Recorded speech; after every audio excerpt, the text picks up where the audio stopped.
नमस्कार करती हूँ। दोस्तों आज इस वीडियो में हम एंगल्स के बारे में डिटेल में जानकारी प्राप्त करेंगे। दोस्तों मैं आपको बता देना चाहती हूँ कि यहाँ मैंने CTET पेपर 2 मैथ्स के लिए जो सीरीज स्टार्ट की है, आज उसकी ये 3rd क्लास है। मैंने यहाँ CTET पेपर 2 मैथ्स की प्रिपरेशन के लिए content plus previous year questions की सीरीज स्टार्ट कर रखी है, जिसमें आज हमारी ये 3rd क्लास है। लास्ट वीडियो में हमने ट्रायंगल के बारे में डिटेल में जाना था।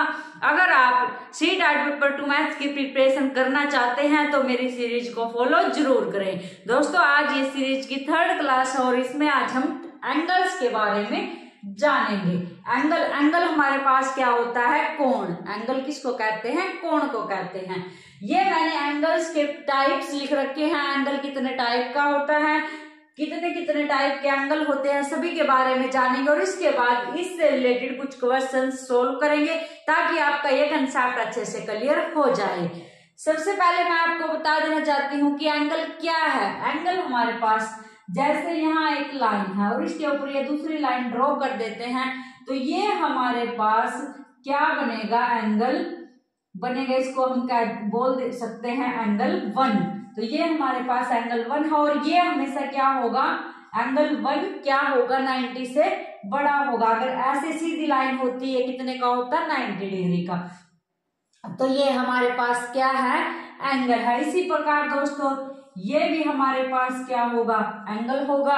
इसी प्रकार दोस्तों ये भी हमारे पास क्या होगा? एंगल होगा। इस प्रकार एंगल बहुत सारे टाइप्स के होते हैं। तो अभी हम डिस्कस करेंगे कि एंगल कौन कौन से टाइप के होते हैं।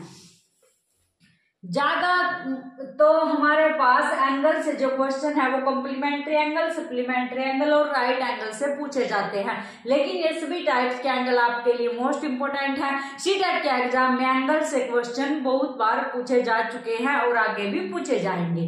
सबसे पहले है हमारे पास कॉम्प्लीमेंट्री एंगल। कॉम्प्लीमेंट्री एंगल कौन से होते हैं? पूरक कोण। कॉम्प्लीमेंट्री एंगल्स को हम क्या कहते हैं? पूरक कोण। जैसे हमारे पास ये एक एंगल है, जैसे मैंने यहाँ एक 90 डिग्री का एंगल ड्रॉ किया।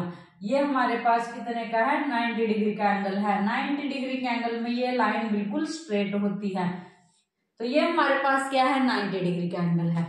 अगर मैं इस 90 डिग्री के एंगल को 2 एंगल्स में डिवाइड कर दूं, जैसे ये हमारे पास एंगल 1 और ये हमारे पास एंगल 2, जैसे यहां मैं नाम दे दूं ABCO। तो जो हमारे पास एंगल 1 है, एंगल ABO, एंगल का नाम हमेशा कैसे रखा जाता है? जैसे हमारे पास ये AOB है तो इसको हम क्या बोलेंगे? Angle AOB। इस एंगल को हम क्या बोलेंगे? Angle AOB। जहां पर जिस पॉइंट पर एंगल बना हुआ होता है इस पॉइंट को बीच में लिखते हैं तो एंगल AOB। क्या से लिखेंगे इसको? Angle AOB। ऐसे ही हमारे पास यहाँ ABC एंगल है। ये एंगल कितने का है? 90 डिग्री का एंगल है। ये एंगल हमारे पास कितने का है? 90 डिग्री का एंगल है। अगर मैं इस 90 डिग्री के एंगल को 2 पार्ट में डिवाइड कर दूं तो हमारे पास ये एंगल 1 बनेगा, ये एंगल 2 बनेगा। तो एंगल 1 प्लस एंगल 2 कितने का होगा? 90 डिग्री। एंगल 1 प्लस एंगल 2 कितने का होगा? 90 डिग्री। क्योंकि इस 90 डिग्री के एंगल को ही मैंने 2 पार्ट्स में डिवाइड किया था। एंगल 1 को हम क्या नाम दे सकते हैं? एंगल ABO और एंगल 2 को angle OBC। Angle 1 plus angle 2 equal to 90 degree है तो इसको हम क्या बोलेंगे? Complementary angle. क्या बोलेंगे इसको? Complementary angle. जो हमारे पास एंगल 2 है वो एंगल 1 का कॉम्प्लीमेंट है और एंगल 1 है एंगल 2 का कॉम्प्लीमेंट है। अर्थात ऐसे 2 एंगल्स जिनका सम 90 डिग्री होता है, ऐसे 2 कोण जिनको जोड़ने पर 90 प्राप्त होता है, उसको हम क्या बोलेंगे? कॉम्प्लीमेंट्री एंगल या पूरक कोण। ऐसे 2 कोण जिनका एडिशन है हमारे पास 90 डिग्री। तो एंगल 1 प्लस एंगल 2 हमारे पास इक्वल टू 90 डिग्री है। तो एंगल 1 और एंगल 2 हमारे पास क्या है? Complementary angle. तो कॉम्प्लीमेंट्री एंगल ऐसे 2 एंगल जिनका सम 90 डिग्री होता है। ऐसे ही हमारे पास जैसे ये है हमारे पास angle O।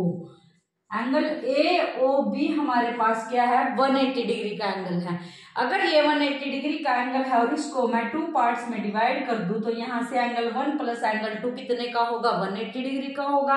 Angle 1 plus angle 2 equal to कितना होगा, 180 डिग्री। जिन दो एंगल का सम 180 डिग्री होता है उसको हम क्या बोलते हैं, सप्लीमेंट्री एंगल या संपूरक कोण। संपूरक कोण ऐसे दो कोण होते हैं जिनका सम 180 डिग्री होता है। एंगल 1 एंगल 2 का सप्लीमेंट है और एंगल 2 एंगल 1 का सप्लीमेंट है। तो सप्लीमेंट्री एंगल्स ऐसे एंगल्स होते हैं जिनका सम 180 डिग्री होता है। इसके बाद है हमारे पास एक्यूट एंगल। एक्यूट एंगल को हम न्यून कोण बोलते हैं। जैसे हमारे पास ये है एंगल ए ओ बी, हमारे पास क्या होगा, एक्यूट एंगल होगा। क्यों होगा, क्योंकि ये हमारे पास 90 डिग्री के एंगल से छोटा होगा। तो एक्यूट एंगल ऐसे एंगल जिनका माप लेस देन 90 डिग्री होता है। 90 डिग्री से छोटे सभी एंगल्स को हम एक्यूट एंगल या न्यून कोण कहते हैं। इसके बाद है हमारे पास ऑब्ट्यूज एंगल। ऑब्ट्यूज एंगल या अधिक कोण। तो हमारे पास एंगल यह है, ये हमारे पास 90 डिग्री से बड़ा है। तो ग्रेटर देन 90 डिग्री जो एंगल होते हैं, 90 डिग्री से बड़े कोण को हम क्या कहते हैं, अधिक कोण। 90 डिग्री के एंगल से ग्रेटर देन एंगल जो होते हैं उनको हम क्या कहते हैं, ऑब्ट्यूज एंगल। इसके बाद है हमारे पास राइट एंगल। राइट एंगल हमारे पास 90 डिग्री के एंगल को कहते हैं। तो जो हमारे पास 90 डिग्री का एंगल होता है उसको हम क्या कहते हैं, राइट एंगल या समकोण। इससे मोस्टली ऐसे क्वेश्चन पूछे जाते हैं, जैसे हमारे पास ये क्या है, राइट एंगल ट्रायंगल है, क्योंकि इसमें एक एंगल 90 डिग्री का है तो ये राइट एंगल ट्रायंगल है। और राइट एंगल ट्रायंगल में हमेशा पाइथागोरस थ्योरम यूज करके क्वेश्चन पूछे जाते हैं। कैसे, राइट एंगल ट्रायंगल में जो हमारे पास AC का स्क्वायर है वो किसके इक्वल होता है, AB का स्क्वायर प्लस BC का स्क्वायर। ये हमारे पास हाइपोटेनियस है, ये हमारे पास परपेंडिकुलर है और ये हमारे पास बेस है। तो हाइपोटेनियस का स्क्वायर इक्वल टू परपेंडिकुलर का स्क्वायर प्लस बेस का स्क्वायर। ये फॉर्मूला मोस्टली पूछा जाता है। जैसे हमारे पास इसकी वैल्यू दे, इसकी वैल्यू दे और इसकी पूछ ले, या फिर इसकी वैल्यू दे, इसकी वैल्यू दे और इसकी पूछ ले, तो इस फॉर्मूले से हम आसानी से निकाल सकते हैं। इसके बाद है हमारे पास vertically opposite angle. Vertically opposite angle कौन सा होता है, जैसे यहां हमारे पास एक एंगल ये बनता है, एक एंगल ये बनता है, तो एक एंगल ये बनता है, एक एंगल ये बनता है। तो वर्टिकली अपोजिट एंगल कौन से होते हैं, एंगल 1 इक्वल टू एंगल 2। इनको हम क्या बोलेंगे, vertically opposite angle. Vertically opposite angle हमेशा क्या होते हैं, इक्वल होते हैं। यहाँ एंगल 1 इक्वल टू एंगल 2 होगा, क्यों, क्योंकि वर्टिकली अपोजिट एंगल है। इसके बाद एंगल 3 इक्वल टू किसके होगा, एंगल 4 के। क्यों, क्योंकि वर्टिकली अपोजिट एंगल है। तो वर्टिकली अपोजिट एंगल कौन से होते हैं, जब एक लाइन दूसरी लाइन को क्रॉस करती है तो कौन से एंगल बनते हैं, वर्टिकली अपोजिट एंगल। इनको हम सजाभिमुख कोण कहते हैं। इसके बाद है हमारे पास रिफ्लेक्स एंगल, बृहद कोण। रिफ्लेक्स एंगल कौन सा होता है, जैसे ये हमारे पास एक एंगल है, इसको हम क्या बोलेंगे, न्यून कोण या एक्यूट एंगल। लेकिन ये एंगल लेने की बजाय हम ये एंगल ले तो इसको हम क्या बोलेंगे, रिफ्लेक्स एंगल। जो हमारे पास ये अंदर एंगल बनता है इसको हम बोलते हैं एक्यूट एंगल। लेकिन जो ये बाहर एंगल बनता है, अगर हम इस एंगल को ले तो ये हमारे पास क्या होगा, बृहद कोण या रिफ्लेक्स एंगल। इसके बाद है हमारे पास स्ट्रेट एंगल या ऋजु कोण। स्ट्रेट एंगल कौन सा होता है, 180 डिग्री के एंगल को हम क्या कहते हैं, स्ट्रेट एंगल। 180 डिग्री के एंगल को हम क्या कहते हैं, स्ट्रेट एंगल। तो दोस्तों यहाँ हमने एंगल्स के बारे में जाना। कंप्लीमेंट्री एंगल्स ऐसे एंगल होते हैं जिन दो एंगल्स का सम 90 डिग्री होता है, उनको हम कंप्लीमेंट्री एंगल कहते हैं। सप्लीमेंट्री एंगल जिन दो एंगल्स का सम 180 डिग्री होता है उसको हम सप्लीमेंट्री एंगल्स बोलते हैं। एक्यूट एंगल 90 डिग्री से लेस देन जो एंगल होते हैं उनको एक्यूट एंगल बोलते हैं। ऑब्ट्यूज एंगल 90 डिग्री से ग्रेटर देन जो एंगल होते हैं उनको ऑब्ट्यूज एंगल बोलते हैं। राइट एंगल 90 डिग्री का एंगल राइट एंगल होता है। वर्टिकली अपोजिट एंगल जब एक लाइन दूसरी लाइन को कट करती है तो जो क्रॉस से एंगल बनते हैं वो वर्टिकली अपोजिट एंगल होते हैं और वर्टिकली अपोजिट एंगल हमेशा इक्वल होते हैं। रिफ्लेक्स एंगल जैसे अभी मैंने बताया था ये हमारे पास क्या है, रिफ्लेक्स एंगल है। और स्ट्रेट एंगल हमारे पास ऐसे एंगल होते हैं जो 180 डिग्री के होते हैं। स्ट्रेट एंगल का माप हमेशा क्या होगा, 180 डिग्री। अब हम एंगल्स से रिलेटेड या इस चैप्टर से रिलेटेड कुछ क्वेश्चन सॉल्व करते हैं जो सीटेट में हमेशा पूछे जाते हैं या फिर सीटेट के प्रीवियस ईयर क्वेश्चंस है। इस टाइप के क्वेश्चन ही हमेशा इस चैप्टर से सीटेट में पूछे गए हैं। यहाँ हम सीटेट पेपर 2 मैथ्स की प्रिपरेशन कर रहे हैं। आज का हमारे पास क्वेश्चन नंबर 1 है, देखो क्या है। इन ट्रायंगल एबीसी, एक एबीसी हमारे पास ट्रायंगल है, angle B equal to 90 degree. अगर ट्रायंगल में एंगल एक 90 डिग्री का है तो उसको हम हमेशा राइट एंगल ट्रायंगल कहते हैं। तो यहाँ हमारे पास एंगल बी 90 डिग्री का दे रखा है। तो यहाँ हमारे पास ये एक ट्रायंगल एबीसी है और ये 90 डिग्री का ट्रायंगल इसी प्रकार की क्यों बनाए, क्योंकि यहाँ इसने बोला है angle B equal to 90 degree. अगर एक एंगल 90 डिग्री है तो वो हमारे पास राइट एंगल ट्रायंगल होगी। इसके बाद A B equal to 3 centimetre, ये हमारे पास ए बी है, ये कितने हैं 3 सेंटीमीटर। इसके बाद हमारे पास बी सी है 4 सेंटीमीटर। फाइंड आउट क्या करनी है, ए सी। ए सी हमें फाइंड आउट करनी है, ऐसी फाइंड आउट करनी है। अभी मैंने आपके सामने डिस्कस किया था पाइथागोरस थ्योरम हमेशा राइट एंगल ट्रायंगल पर लगाते हैं और पाइथागोरस थ्योरम क्या कहती है, AC का स्क्वायर इक्वल टू AB का स्क्वायर प्लस BC का स्क्वायर। यहाँ हम वैल्यू पुट कर देंगे, AB हमारे पास 3 का स्क्वायर प्लस BC हमारे पास 4 का स्क्वायर, 3 का स्क्वायर 9, 4 का स्क्वायर हमारे पास 16, ऐड करेंगे तो 16 और 9 हमारे पास 25 हो जाएगा। अब यहाँ से AC का स्क्वायर इक्वल टू किसके आया, 25 के। अगर हम AC निकाले तो हमारे पास क्या आएगा 25 अंडर द रूट और इसकी वैल्यू क्या होती है 5। तो यहाँ से हमारे पास जो AC है वो कितना आया 5 सेंटीमीटर। तो इस प्रकार हम पाइथागोरस थ्योरम का यूज करके इस क्वेश्चन को सॉल्व करेंगे। ये क्वेश्चन दिखने में आसान है, लेकिन अगर AB और AC की वैल्यू लेंथी हो और आपको ये फॉर्मूला नहीं याद हो तो आप इस क्वेश्चन को नहीं कर पाओगे। तो पाइथागोरस थ्योरम का आपको पता होना चाहिए, ये हमेशा राइट एंगल ट्रायंगल में यूज की जाती है।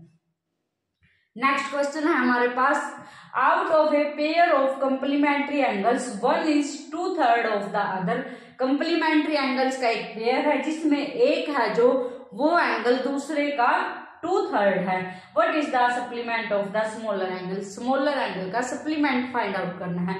सबसे पहले out of a pair of complementary angles, complementary angles कौन से होते हैं, जिन दो एंगल्स का सम 90 डिग्री होता है उसको हम क्या बोलेंगे, कंप्लीमेंट्री एंगल। उसके बाद इसने कहा 1 is 2/3 ऑफ द अदर, एक है जो हमारे पास वो दूसरे का क्या है 2/3 है। तो x की वैल्यू हमारे पास क्या होगी 2/3 ऑफ y। यहां से हम x की वैल्यू इस इक्वेशन में पुट करें तो x plus y equal to हमारे पास 90 डिग्री है। यहाँ x की वैल्यू पुट करेंगे 2/3y plus y equal to हमारे पास 90 डिग्री आएगा। तो यहाँ से 3 एलसीएम ले तो हमारे पास 2 plus 3 y equal to 90 degree हो जाएगा। इसको ऐड करें तो 5/3 y इक्वल टू हमारे पास 90 डिग्री हो जाएगा। तो इसके बाद हमारे पास y की वैल्यू क्या आएगी 90, ये इस साइड जाएगा तो 3/5 हो जाएगा, इसके डिवाइड में जाएगा और फिर रेसिप्रोकल मल्टीप्लाई में जाएगा। यहाँ से हमारे पास 5 1 जा 5 और 5 8 जा 40, 18 3 जा 54, ये हमारे पास y इक्वल टू 54 आ गई। यहाँ से x की वैल्यू निकाले तो x इक्वल टू 2/3 और मल्टीप्लाई में y की वैल्यू 54। यहाँ से हमारे पास क्या आएगा 3 1 जा 3, 3 8 जा 24 और 18 2 जा 36। तो x की वैल्यू हमारे पास 36, y की वैल्यू 54, एक एंगल 36 एक एंगल 54। इसके बाद इसने क्या बोला था what is the supplement of the smaller angle, smaller angle का सप्लीमेंट। ये हमारे पास जो एक्स की वैल्यू है 36 है, ये स्मॉलर एंगल है, और इसका सप्लीमेंट कैसे निकालेंगे, इसको 180 में से क्या कर देंगे, सबट्रैक्ट कर देंगे, क्योंकि सप्लीमेंट्री एंगल्स वो एंगल्स होते हैं जिनका सम 180 डिग्री होता है। तो इसका सप्लीमेंट निकालने के लिए 180 में से इसको क्या कर देंगे, सबट्रैक्ट। तो यहां से हमारे पास क्या आएगी वैल्यू 144 डिग्री। तो ये हमारे पास इसका क्या आएगा, आंसर आएगा। तो यहाँ हमने क्या क्या कंसेप्ट यूज किया, सप्लीमेंट्री एंगल और कंप्लीमेंट्री एंगल, इनका हमें पता होना चाहिए। आगे हमारे पास क्वेश्चन नंबर 3 देखो क्या है, 3 angles of a triangle are in the ratio 3:5:4 and the greatest angle is x, then find the value of 4x plus 9 degree. इसने क्या कहा है कि 3 एंगल्स जो हमारे पास ट्रायंगल के 3 एंगल्स हैं उनका रेशो दे रखा है, क्या दे रखा है 3:5:4। अगर मैं यहाँ रेशो x मान लूं तो हमें पता है कि ट्रायंगल के तीनों एंगल्स का सम कितना होता है 180 डिग्री। ट्रायंगल के तीनों एंगल्स का सम कितना होता है 180 डिग्री। तो यहाँ से हमारे पास 3x plus 5x plus 4x equal to किसके आएगा 180 डिग्री। अगर मैं यहाँ से x की वैल्यू निकालूं तो क्या करेंगे, ये सभी x की फॉर्म में है तो इनको ऐड कर देंगे, 5 और 3 8 और 4 12x इक्वल टू 180 डिग्री। और यहाँ से हमारे पास आएगा 180 डिवाइड बाई 12, 1 जा 12 और 12 5 जा 60। तो x की वैल्यू हमारे पास कितनी आई 15 डिग्री। अब यहाँ से अगर मैं ये एंगल निकालूं तो 3x इक्वल टू 3 मल्टीप्लाई 15 यानी 45 डिग्री। ऐसे ही हमारे पास 5x इक्वल टू 15 5 जा 75 डिग्री। और ऐसे ही हमारे पास 4x इक्वल टू 15 4 जा 60 डिग्री। यहाँ मैंने x की वैल्यू पुट कर दी। तो एंगल्स हमारे पास कौन कौन से आए 45 डिग्री 75 डिग्री 60 डिग्री। आगे इसने क्या कहा था, then find the greatest angle is x। जो हमारे पास ग्रेटेस्ट एंगल है वो x है। तो यहाँ ग्रेटेस्ट एंगल क्या बनेगा 75 डिग्री। तो ये हमारे पास क्या है x की वैल्यू क्या है, the greatest angle is x। अगर हम x को ग्रेटेस्ट एंगल माने तो ग्रेटेस्ट एंगल 75 डिग्री। तो यहाँ हमारे पास x की वैल्यू क्या होगी 75 डिग्री। ये वाला x अलग है, यहाँ जो x दे रखा है उसकी वैल्यू क्या होगी 75 डिग्री। यहाँ हम x की जगह और भी कुछ मान सकते हैं, जैसे m मान लेते हैं, ठीक है। तो यहाँ x की वैल्यू क्या होगी, जो सबसे बड़ा एंगल है वो क्या है 75 डिग्री। फाइंड आउट क्या करना है 4x प्लस 9 डिग्री। तो यहाँ 4x की वैल्यू 75 डिग्री प्लस 9, यहाँ से हमारे पास क्या आएगा 300 प्लस 9। तो यहाँ से हमारे पास 309 डिग्री। ये किसकी वैल्यू है 4x प्लस 9 डिग्री। यहाँ x की वैल्यू 15 डिग्री, ये x हमने कॉमन रेशो मान लिया था, यहाँ हम इसको m भी मान सकते हैं।